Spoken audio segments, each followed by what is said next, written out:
Are you being watched more than you think? And if the answer is yes, would you even recognize what being watched means anymore in a world where surveillance no longer looks like surveillance? It is easy to imagine surveillance as something external, something that happens to you from a distance. Cameras on ceilings, guards behind screens, government agencies monitoring specific targets. That image is still technically true, but it is also outdated in a way that hides the real transformation. Today, observation is not an event. It is a condition. It is embedded in the systems you use to navigate daily life, and it often appears not as control, but as convenience. So the question is no longer simply whether you are being watched. It is whether watching has become so normal that it no longer feels like watching at all. Think about how your day begins. A phone alarm wakes you up, and before you even step out of bed, your device has already registered your sleep cycle, screen usage, location patterns, and app activity. You check notifications, and algorithms immediately begin updating models about your attention patterns. You open a search engine, and your queries are logged, contextualized, and compared against billions of others. Even your hesitation, how long you linger before clicking, becomes data. Nothing dramatic happens at that moment. No one is observing you in a literal sense. But something is learning from you. And this is where artificial intelligence changes the entire meaning of surveillance. Traditional surveillance relied on human observers interpreting limited footage. AI surveillance, on the other hand, does not interpret in the human sense. It aggregates, calculates, and predicts. It does not need attention, it needs data. And data is produced constantly, often without conscious effort. So when you move through digital spaces, are you really choosing freely? Or are you moving through environments that have already been shaped by predictions of what you are likely to do next? This is not a theoretical concern anymore. Recommendation systems on social platforms, streaming services, and shopping platforms actively shape what you see. They do not show you everything. They show you what is statistically most likely to keep you engaged. That means your reality online is filtered, optimized, and continuously adjusted based on behavioral feedback loops. But what does it mean when your environment adapts to you faster than you can adapt to it? And more importantly, who benefits from that adaptation? Modern surveillance systems are no longer built solely for security. They are built for prediction and optimization. Every click, pause, scroll, and search contributes to models designed to understand human behavior at scale. Individually, your data seems insignificant, but collectively, it becomes powerful enough to identify patterns of attention, emotion, and decision-making. At this point, surveillance is not just about seeing what you do, it is about understanding what you might do next. This shift from observation to prediction is subtle but profound. It means systems are no longer passive recorders of reality, they are active participants in shaping it. If a system predicts that a certain type of content will keep you engaged longer, it is more likely to be shown to you. If it predicts that you are likely to purchase something, you may see it repeatedly until the probability becomes action.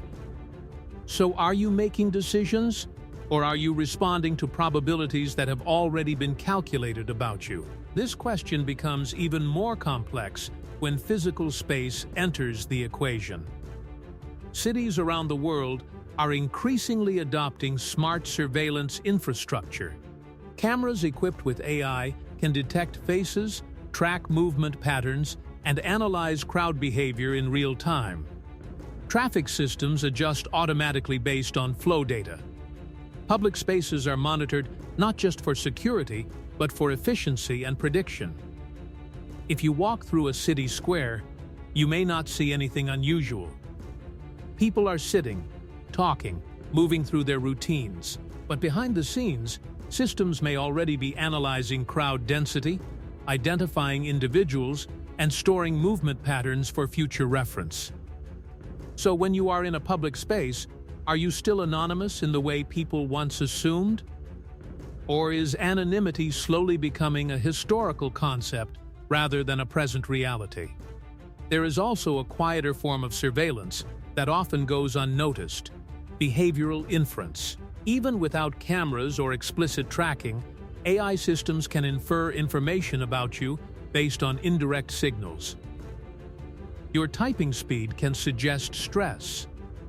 Your browsing patterns can suggest intent. Your location history can suggest routines. Your voice tone can suggest emotional states. None of these signals alone reveal everything, but together they form a probabilistic portrait of who you are at a given moment. And here is the unsettling part. These portraits do not need to be perfect. They only need to be accurate enough to influence outcomes. In many systems today, decisions are not made with certainty, but with probability thresholds. If a system is 80% confident you are interested in something, it may act as if that interest is already confirmed. If it predicts risk, it may adjust what you are shown, what services you can access, or how you are treated within a system. This introduces a new kind of uncertainty into everyday life. Not uncertainty about what is happening, but uncertainty about how you are being interpreted. Are you being treated based on who you are, or based on what a model thinks you are likely to be? This becomes especially important in areas like employment screening, credit scoring, and law enforcement tools. Predictive systems are increasingly used to support decisions about people's lives. While they are designed to increase efficiency and reduce human bias, they also introduce a new layer of algorithmic interpretation that is not always transparent. And if you are being evaluated by systems you cannot see, how do you know how you are being judged? Even entertainment is part of this ecosystem. Streaming platforms track not just what you watch, but how you watch it. Do you pause often? Do you skip intros? Do you abandon shows early? Each of these actions feeds back into recommendation systems that refine future content delivery. Over time, this creates a feedback loop where your preferences are not only observed but actively shaped. You are shown more of what you respond to and less of what you ignore. Gradually, your digital environment becomes narrower, more personalized, and more predictable.